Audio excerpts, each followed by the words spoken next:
خوش آمدید به برنامه خبری تلویزیونی آسیای مرکزی. سرخط مهمترین خبرهای امروز. وعده روسیه برای افتتاح پرونده جنایی در رابطه با مرگ کودک 5 ماهه. در قزاقستان شهروندان تاجیکستان را از قطار فرآورده به کار ساختمان رایگان استفاده میبرند. والدین بزرگ میریارو به پرزیدنت نامه نوشتند. تاجیکستان یک مبالغ جنگ‌های سوریه را 16 سال زندانی کرد. از 28 اکتبر محدودیت برای استفاده برق جاری می شود. دولت خدانظرов در میان 100 کارگردان بهترین آسیا قرار دارد. خبر مرگ عمرعلی نظرov 5 ماهه در شهر سنت پترزبورگ روسیه ساکنان تاجیکستان را تکان داده است. طفل 5 ماهه شهروند تاجیکستان که شب 13 و 14 اکتبر مسئولین پلیس از دست مادرش گرفته به شعبه رقم 1 ناحیه ادمیرالتایسک بردند به طور مرموز ففتیده است. دلیر نظرov پدر عمر میگوید هینی به شعبه پلیس بردن فرزندشان صحت بوده است، اما بعدا از بیمارخانه کودکانه خبر دادند که عمر ففتیده است. میرینیسا نظرova مادرکلان طفل به رسانه‌های محلی نقل کرده است که پس از به پلیس بردن نزدیکانش او برای نبیره‌اش شیر برده است. من از سیریزه تق کردم، گفتم شیرش را اقلا گیرید. آنها شیر را گرفتند و ماندند، به عمر ندادند. بعدا ماشین یاری طبی تجلی را دیدم. همشیره طبی که عمر را گرفته بود به من گفت که نبیره‌تان را به بیمارخانه میبرند تا بهتر نگاهبینی کنند، گفته است مادرکلان عمر. حالا به والدین طفل ففتیده نه در پلیس و نه در بیمارخانه سبب مرگ فرزندشان را شرح ندادند. خبر مرگ عمرعلی 5 ماه زمان رسانه‌ای شد که روز جمعه هفته گذشته 10 مهاجرین تاجیک در نزد کنسولگری تاجیکستان در سنت پترزبورگ جمع آمده از نمایندگان دیپلماتی تقاضای دخالت به این حادثه را کردند. پس از این تظاهرات وزارت کارهای خارجه تاجیکستان و سفارت کشور در مسکو به وزارت کارهای خارجه روسیه در یک نوت دیپلماتی خواهش کردند که سبب مرگ عمرعلی نظرov را تحقیق کنند. در نوت جواب وزارت امور خارجه روسیه گفتند که تفتیش حادثه مرگ عمرعلی را تحت نظارت قطعی قرار دادند. در همین حال پاول استاخو وکالتدار حقوق کودک در نزد رئیس جمهوری روسیه از مقامات وزارت‌های کارهای داخلی و دادستان کل آن کشور تقاضا کرده است که قضیه مرگ طفل 5 ماهه تاجیک عمرعلی نظرov را در سنت پترزبورگ منصفانه تحقیق کرده به عمل مأمورین پلیس و خدمات مهاجرت بهای حقوقی دهند. همزمان در کشور همسایه روسیه در قزاقستان یک شمول شهروندان تاجیکستان به مشکلی دچار شدند. 5 شهروند تاجیکستان و یک ساکن ازبکستان چند روز پیش بنابر جای داشتن نقصانی در شناسنامه‌شان از قطار مسکو دوشنبه در قلمرو ولایت اتیرا قزاقستان فرآورده شدند. ابراهیم قاسیموف یکی از مسافران از سفر مانده نقل کرد که مقامات قزاق مور عبور مرز را که در شناسنامه‌شان سرحدچیان گذاشتند قلبکی خوانده نسبت آنها پروتکل ترتیب دادند. جبردیده میگوید که کارمندان حفظ حقوق حالا شناسنامه او و 5 همراهانش را گرفتند و معلوم نیست که کی باز میدهند. آقای قاسیموف همچنین نقل کرد که مسافران بازمانده یک شب را در کوچه و یک شب دیگر را در مسجد گذرانیدند. من از 55 قاسیموف ابراهیم امانداره پاییز من 925 بود. توسط 1988 ما 5 نفریم. یک نفر از ازبکستان 11 من بلیت گرفته بودم. 11 اکتبر مسکو دوشنبه بود. از طرف سرسو فرآوردم که فارسی رو گفتم ما همون در روسیه آخه اگجا میدونه که کشتیم فارسی و خواهم میدونه که فاصله نکو بسیاران باور کردیم 4000 دادیم و کشتی باید دادن قزاقستان. اگه آور چشم میدونم روسی کشتی شما و فارسی بیاید بعد برای پریرکا میکنم گفته گرفته آورد. ما خوب گفتیم چند روز باید داریم که 3 روز نداریم. گفت من خواهد کار تکون آره قانون گفتم شرف میکرده گفتم خواهد شرف کن سرطه گفتم آدم کار منشای مخادم زندگی. پس از اذیت 2 روزه شهروندان تاجیکستان به دپارتمنت امور داخله دوباره مراجعت کردند، اما راهبر پلیس گفته است که حجت‌ها را تنها پس از به انجام رسانیدن کارهای ساختمانی در منزل زیستش برمیگردانند. در همین حال امروز از سفارت تاجیکستان در قزاقستان خبر دادند که بعد از دخالت آنها قضیه شهروندانی در اتیرا درمانده تاجیکستان حل گردیده است و حالا مقامات قزاق شناسنامه‌های مهاجران را برگردانیدند. 5 граждан и еще 1 гражданин Узбекистана. 5 نفر شهروند تاجیکستان و یک شهروند ازبکستان توسط قطار سرحد قزاقستان را عبور کردند. آنها در ناحیه کرمانگزینسک از طرف کارمندان مقامات خدمات مهاجرت این ناحیه با جرم در شهادتنامه‌شان بودن مهر قلبکی عبور مرز بازداشت شده‌اند. اینها قاسموف ابراهیم، رزاقوف دلشاد، حلیموف شیرالی، شریفوف نورالله، رحیموف بختیار بودند. ما این مسئله را خیلی به زودی حل کردیم. متاسفانه شهروندان بازداشت شده تاجیک که میبایست به طور مقرری در اداره پلیس نگاه داشته میشدند و قضیه قانون شکنشان طبق قانون حل و فصل میشد، نگاه داشته نشده، بلکه آنها را یکی از کارمندان خدمات مهاجرت به دهه گنیوشکینا به خانه‌اش برده است. شکایت بازداشت شدگان را که کارمند مقامات خدمات مهاجرت آنها را در خانه‌اش به کار ساختمانی رایگان جلب کرده است ما به قید گرفتیم. به زودی ما در تماس شدیم و بعد صحبت با کارمندان خدمات مهاجرت و مساعدت ما همان زمان شهادتنامه آنها را خدمات مهاجرت به دستشان برگردانیدند و با موفقیت آنها روز شنبه به تاجیکستان رهسپار شدند. والدین وکیل بازداشت شده بزرگمیریور به رئیس جمهور امامعلی رحمان درباره دخالت نمودن به قضیه حکم سودی فرزندشان عریضه ارسال نمودند. رفشن یور محمد پدر وکیل بازداشت شده در عریضه‌اش ذکر کرده است که پسرش هیچ گناه ندارد. او تنها خواسته است وظیفه کسبی خود را یعنی حمایت شهروندان ناوابسته از آنی که او جنایتکار است یا نه اجرا کند. فرزند من حزب را حمایت نکرده است، تنها خواسته است به چندی از اعضایان حزب وکیل باشد تا گناهکار بودن یا نبودنشان را دقیق کند، گفته است رفشن یور محمد. همچنین مادر یورو به خبرنگاران ما درباره پسرش نقل کرد که از زمانی که بزرگمیر در بازداشتگاه قرار دارد تا حال با او هم صحبت نشده است و نمیداند که پسرش در کدام وضعیت قرار دارد.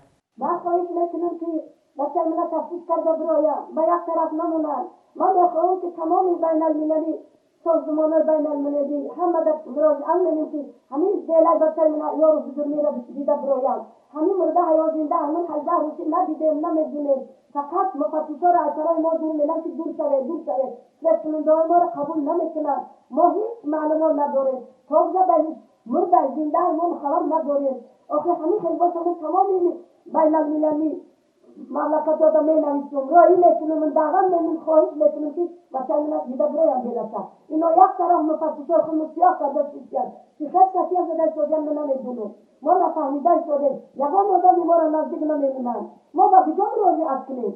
این چی خیلی مملکت باید که همه آدم رای کنند مراجعت کردگی آدم است کنه کار که حل کنه بگیرنه برایم. این نگاه که کاری افضلی که را بیرده این ممکن نیست، ایون جرا بیرده ممکن نیست. بعد برای چی فکر کننده فکر میکرده یا که او کار ساده می اومدیم همون کار ساده می آید که تمامی کاری آدم مسئله که حل کنند یا که مقصد که مشکلی او را آسون کنند. اینا یک باره از این کار شدن که این دیلهای اینا را قبول کنند. اصلا میگم باید که حقم بکنم دیل را تفسیر. اینا نمونده شدن با این خواست بودم بچم من احکام کردم از دارشی از این تحصیل تا این روزه ما ندیدیم نمیدونیم. 4 فرزند داره، 4 فرزند میره در کوچه گریون پریشون. پدر این جنگ افغانستان اشتراک کردی 76 ساله تصویش نمیبینه گوشش نمیشنود لوبینا. ما در همین کوچه شهر سرگردون کرده شده یکان کس عرضی ما را قبول نمیکنه. برای مگر میگه که اول دلت نامده اول ایتنه شده قبول نمینه. ما مجبوریم که در تمامی بین المللی مسئله را بگذاریم و براییم دعوا کنیم که بچه ما را دلت بینه. من خودم کانسیر که هستم نفهمم نستوار میکنم تمام مملکت دعوا میزنم با که چه جمع کردگی. من میدونم که بچه من هیچ گناه نداره. گناه کردگی آدم ها را بخواد روی دنیا پری گناه هست تفسیر شکر چیها دارن زمین آسمونه همه تا خریدن دارن. بچه من یک ماشین اشلاق داد بودن عرستانش کردن در چی؟ در اوبا عرستان کردن همه ماشین اشلاق ها دیگه هیچی نیفتیم. 10 بار اومدن هیچی نیفتیم. نمیدونم که باز چی فکر دارن که برون بلای زیادی را در سری ما بریزنن. هر کسی این بلا را ریختن ما خدا با بلا گرفتارش کنن. اینا ای خدا امید دارم که آدمای فروختن ما را شرمنده کردن این خود عذاب دادن با عذاب خدا گرفتارش کنن. ای خدا بچستن بعد اینا را کش برن برای چی خیلی میکنن. همچنین بر حمایت وکیل بازداشت شده چندی از شهروندانی که از طرف بزرگمیر یاری‌های حقوقی رایگان گرفته بودند واکنش نشان داده به مقامات مراجعت ویدیویی ثبت کردند. السلام علیکم همه شنونده‌هایی که امروز درباره یکی از رئیس ادوکاتورای کشور که دستگیر شده است میخوام چندین سخنان نیکی که به همه مردم رسانده است آشکارا در دوره دموکراتیک گپ زنم. من از سال 2003 در دست دسیسه بازی ها و دست بعضی ادوکت هایی که نسبت من نامردانه رفتار کردم و چندین جاهای دخلدار مراجعت نمودم ولی کسی چاره ندید و کسی به سخنان ما اهمیت نداد. روزی با چشمان اشکبار به نزد ادوکاتور سپر رفتم و توده زنهای با خوشخندانه و درباره یار سخن کنان خوشحالانه می ایستادند. من هم به آنها نزدیک شدم و شریک شدم و درد دل را گفتم. آنها گفتند که تو هم یکی از درد و علمهای ما داری. درد ما را یار زرمیر دستگیری کرده است و تفلای درد ما است. در تاجیکستان ما مثل یار بیشمارن انگوش شمارن که چنین حمایتچی‌ها باشند. مردی عاقل است و همه شاه و گدا و همه ناشنوا و نابینا و یتیمان بیوه‌زن‌ها دست کمک دراز می‌کند. ما تا ساعت‌های 10 و 1 شب یارت را انتظاریم. اگر خواهی که به یارت مراجعت کنی مرحمت در پهلوی ما ایستاد. من از سال 2010 بعد همه سرسانی‌ها و سرگردانی‌ها که پس سر می‌شدن یک به یارت مصلحت می‌دادم و از یارت مصلحت گیر شدم. یارت در همه جاها از همه جاها عریضه های من را چی درخواست و چی ناامیدی های ما را جنبش میکرد. یک ساکن ناحیه اسپیتامین که نام و نسبش مخفی نگاه داشته می شود برای جلب شهروندان تاجیکستان به جنگ‌های سوریه به 16 سال زندان محکوم شد. مقامات همچنین او را به تشکیل اتحادیه جنایی متهم کردند.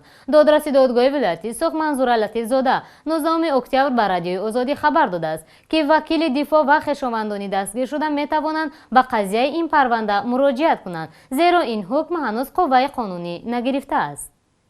نماینده دادرس ابراز داشته است که مقامات معلومات درباره شهروند محکوم شده را از یک ساکن ولایت گرفتند که اختیاراً از جنگ‌های سوریه برگشته و به مقامات تسلیم شده است. گفته می شود که او در روسیه جوانان را برای رهسپار کردن به جنگ‌های دولت اسلامی آماده می‌کرد و ماه ینور سال جاری او را مقامات روسیه ضمن عبور سرحد به اوکراین دستگیر کرده بعد ماه فوریه به تاجیکستان استرداد کرده است. به اطلاع رسمی تعداد شهروندان تاجیکستان که در صف گروه دولت اسلامی در حدود عراق و سوریه می جنگند بیش از 500 نفر بوده تا امروز 10 نفری آنها کشته شدند. همچنین حدود 36 تن از شهروندان تاجیک با احساس پشیمانی از دولت اسلامی از سوریه و عراق به وطن برگشته و 10 نفر دیگر هنگام قصد سفر به جهاد در خاک تاجیکستان و ترکیه بازداشت شدند.